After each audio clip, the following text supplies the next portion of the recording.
नाज़रीन बुलेटिन में अहम खबर शेयर करे रहा हूं। वडे वज़ीर मुराद अली शाह हैदराबाद में खैमा बस्ती जो दौरो कयो आहे। वडे वज़ीर मुराद अली शाह हैदराबाद जे गंजी टकर वारे इलाके में कायम कयल खैमा बस्ती जो दौरो करे सूरत हाल जो जायजो वरतो आहे। वज़ीर आला सिंध मुराद अली शाह खैमा बस्ती में तरसियल मुतासरन सां मुलाकात कई आहे ऐं उन्हनि खां मसला बि मालूम कया आहिनि।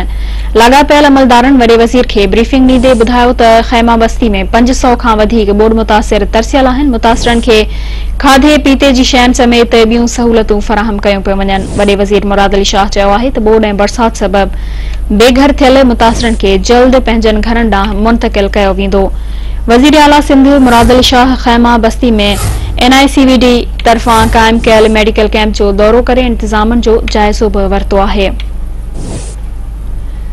नाज़रीन असां खे हिकु भेरो ॿीहर ॿुधाए रहिया आहियूं। वडे वज़ीर मुराद अली शाह हैदराबाद में खैमा बस्ती जो दौरो कयो आहे। वडे वज़ीर मुराद अली शाह हैदराबाद जे गंजी टकर वारे इलाइक़े में कायम कयल खैमा बस्ती जो दौरो करे सूरत हाल जो जाइज़ो वरितो आहे।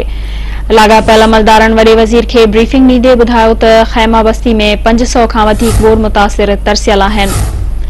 वडे वज़ीर मुराद अली शाह चयो आहे त ॿोड़ ऐं बरसात सबबि बेघर थियल मुतासिरनि खे जल्द पंहिंजनि घरनि ॾांहुं मुंतकिल कयो वेंदो।